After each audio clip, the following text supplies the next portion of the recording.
Caption close Mayor Sylvester Turner misled voters into approving a $1 billion pension bond referendum last month, a new lawsuit alleges, claiming that city officials plan to use the bond's passage to sidestep a voter-approved limit on the property tax revenue Houston can collect. A local businessman and former Houston Housing Department Director, James Noteware, sued the city on Friday in state district court, contesting the November 7 election on the grounds that the ballot language was materially misleading. The full language, rather than the summary listed for voters on the ballot, stated that the taxes levied to repay the bonds would not be limited by any provision of the City Home Rule Charter limiting or otherwise restricting the city's combined ad valorem tax rates or combined revenues from all city operations.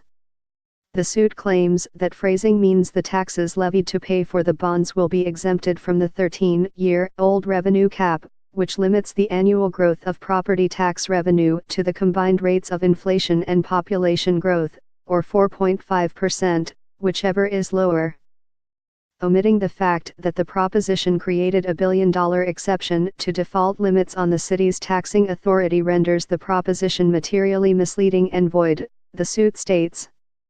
Turner's spokesman, Alan Bernstein, said the ballot misled no one, as the city has not and will not sidestep the revenue cap. The ballot language is simply boilerplate, he said. The suit is factually and legally baseless and from a taxpayer policy viewpoint completely illogical, as disrupting the pension reform will cost taxpayers more money, he said. There was never any intent to avoid the revenue cap, nor are there any facts indicating that we would. It is easy to throw baseless bombs.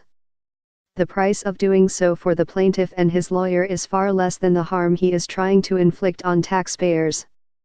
The pension bonds are scheduled to be sold this week in New York, Bernstein said. As of Monday morning, it did not appear that process would be disrupted by the lawsuit. Voters tweaked the revenue limitation in 2006, allowing the city to raise an additional $90 million for public safety spending, but Houston exhausted that breathing room in 2014. With property values continuing to rise, the city has trimmed its tax rate each fall since then to avoid collecting more revenue than allowed.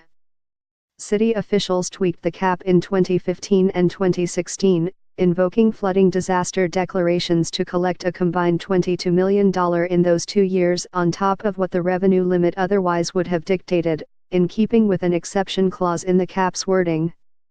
City Council voted down Turner's attempt to do so again this fall after Hurricane Harvey.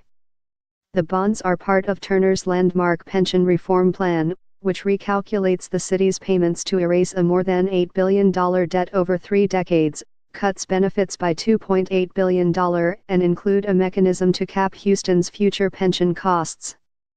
Turner offered to issue the $1 billion in bonds as an incentive to get the police and municipal pension funds to agree to another round of benefit cuts and to bolster both plans' funding levels.